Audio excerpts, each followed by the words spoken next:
Hey guys, what's going on? It's Akatix here, and I'm going to be bringing you guys one of my biggest tutorials. I've had a really good friend request this, so I'm going to go ahead and do this. I'm going to be showing you guys how to do a proper YouTube background from scratch. So we're going to go ahead and start off. The essentials you're going to need are Cinema 4D and Photoshop. It doesn't matter what version, CS6, CS5, CS4, it doesn't matter. You might want to be on the more up to date with the version software or whatever, but it doesn't really matter. So first up, we're going to do some 3D text. So Cinema 4D, open it up, and I'm just gonna open one of my text templates just because I have or actually no, because it's on my old channel. So I'm gonna go ahead and start over. So to make new text, you go down to MoGraph, MoText, just like that. That brings in some text. That looks plain. So what I'm going to do is I'm going to write something like, I'm just going to use my name. I can text like that. Alright, perfect. And then you're going to want to change the font. I'm doing it all caps just because it looks better with most of the fonts that I have installed on my computer. So I'm going to use, nope.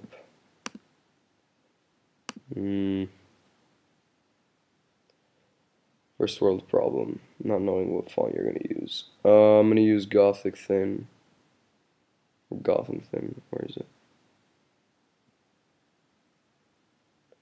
Here we go. Why is it like that? Not italics, thank you, regular. Alright, so I'm going to use, actually no, this is too thin. I'll use price line. Yeah, okay, perfect. I'll just use this for now. So now what you want to do is, since this is still like a bit thin, I'm going to go ahead, go to height. No, sorry, depth. And you're going to want to click and drag up, and that'll increase it. I'm going to go right around 90. That's how, more or less how you should want it. Click here, Control C, Control V, or copy paste. And you're going to want to bring down this depth to, depending on however you like, I'd say between 15 and 1. It completely depends on your style. So then what you're going to want to do now is you're going to want to go to caps, click fill a cap, and then turn this down to 1. Just like that. So then what this does is it, as you'll see later, it'll make it stand out. So we're going to drag it back a bit. There we go. So as you can see, it comes out as opposed to the normal layer. So copy paste that. I'm going to drag it backwards. Copy paste. There we go. Copy paste. Alright. Now what you want to do, since this is just plain white, you're going to double click here. That's going to give you a new material. Double click on the material. Click on color. And then I'm going to go with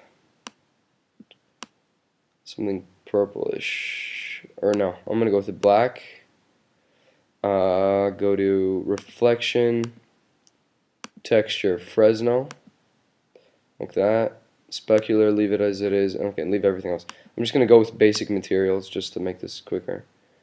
There we go. So that gives it like a black, but that still looks pretty plain. So this is where you can either decide to put more than one color or a single color. So I'm just going to go ahead, do the same thing, reflection, Fresnel. There we go, perfect. And I'm going to drag that onto the white pieces. Then click Control, click and drag, and that copy pastes it like that. There we go. So we have some nice text. What I'm going to do now is I'm going to bring this into a Lightroom. Actually, I'm just going to go ahead. You might want to download some Lightrooms just because it's really important.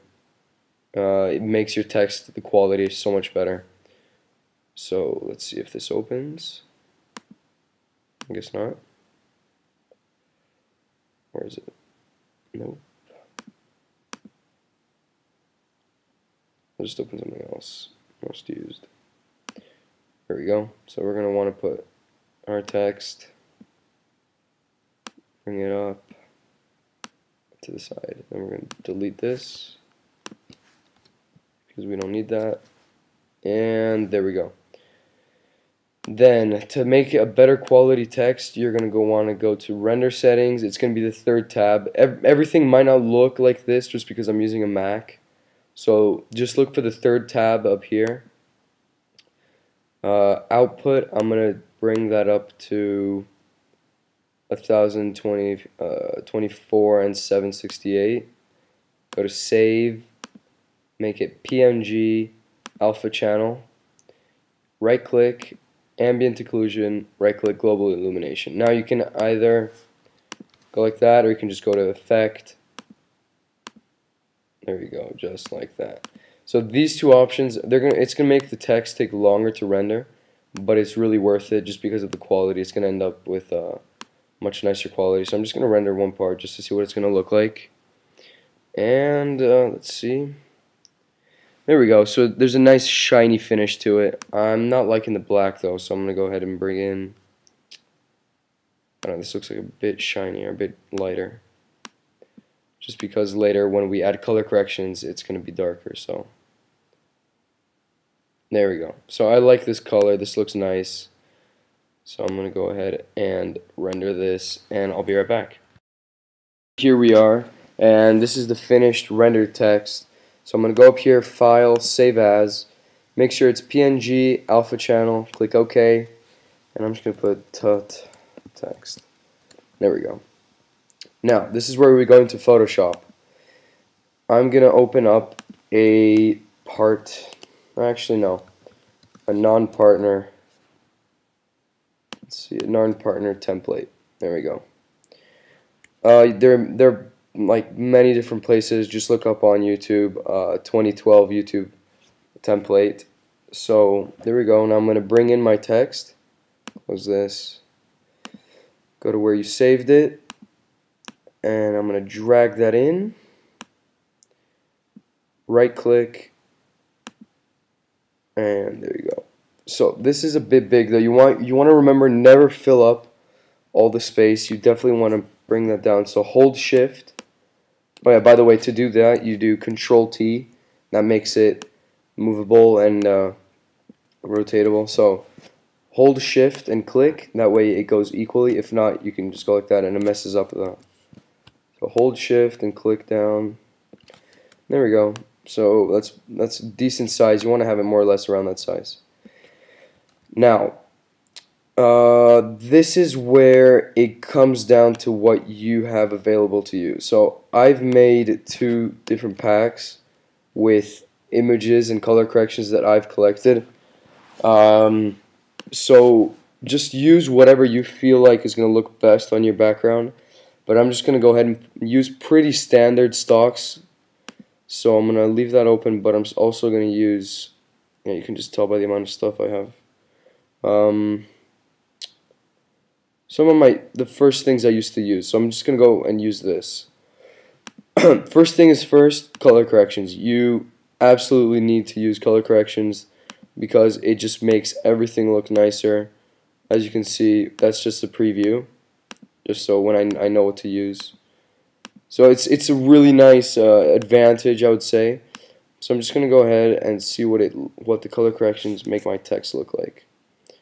So now I'm going to rotate it. Oops, 180. There we go. I'm going to see which color correction is going to look best. So I'm just going to go down the list. Purple looks nice. Pink does too. Hold on, I'm going to take this off. By the way, the fill shortcut is if you have the bottom color, you can choose it to be whatever color you like, and then you click Control Backspace. That's a fill, but I want it to be black, so Control Backspace like that. So let's see. I'm liking the color corrections so far. There's so many different places where you can get color corrections. It's really there's no excuse. You can definitely look up color correction packs, and there's no doubt about it. You'll find it just because of how many people have released packs. So that should not be a problem. To be honest, I was liking. Oh, That one's nice. Just gonna go through all of these. This is what you should do. Just guess and check, see what they all look like.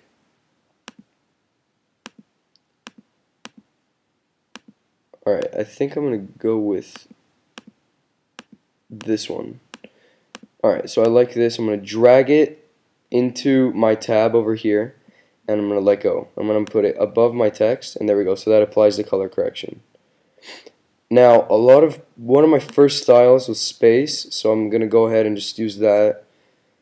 These are super basic stocks that I don't know, I've been using since forever, so you should definitely, it's like not very hard to miss, just because of how many people use the same stocks over and over. So I'm just gonna check and see. I don't know, maybe that one. I'm just doing this on the go because I have not prepared the stocks or anything, just because I would usually have it. Alright, whatever, I'm just going to use this. So let's say you have some space, and let me guess, I have no space stocks. Okay, great. I'm just going to keep checking this. Space. Stocks. Okay. I'll be right back. I'm going to look for some good stocks. Okay, so I've gotten a couple of the basic ones. I'm just going to go ahead and bring in the one that everybody likes to use, or like to use when I started doing this, and it is, let's see, this stock right here. Overused, I cannot say it enough. It's just like everybody uses this one, but whatever. So I'm going to go ahead and hold shift. I'm going to enlarge it. Not too much, or else it's going to get pixelated, but there we go. Until, I would say, yeah, right like that, because then we're going to end up adding more textures. Now, as you can see around the edges, it looks like it's a pretty rough image just added onto a black background, so we're going to use eraser. You're going to go to the first one, bring up the size to about between 200 and 400. So then you're going to go around the image just like that, and it's gonna blend it into the, I'm gonna take off the moon just because it's not gonna look very well. I'm gonna actually make this bigger. There we go, 400. And as you can see, it blends in a lot nicer than it would with a smaller eraser. So that's a really neat trick. Make sure you use that. I'm just gonna go like that. I'm gonna bring in another space stock. Actually, no, this one's fine. Get some more space, and then like that. And I'm gonna use the eraser again. I'm gonna, yes, rasterize, and there we go. I'm gonna go take off everything on the sides that I don't need. Alright, so for now that's okay. Then we're gonna go to overlays, sorry, which is so important. Adding textures on text is everything, and I really mean it when I say it. It just, there's not, like, I can't stress this enough. So what you want to do is you bring in the texture, you put it over the text layer, and then in between the two layers you hold down Alt, and this little box should pop up. You click, and it only applies to that layer. Then you want to go to here, click overlay, and then turn it down just so it doesn't look like it's completely like that, but let's see. There you go. So you've added a bit of a texture there. I'm just going to rotate the screen so you can see that better. There we go. So you can see there's a bit of a texture there. It doesn't look too nice, but I'm just going to pause recording here, and then we'll be back for the second episode.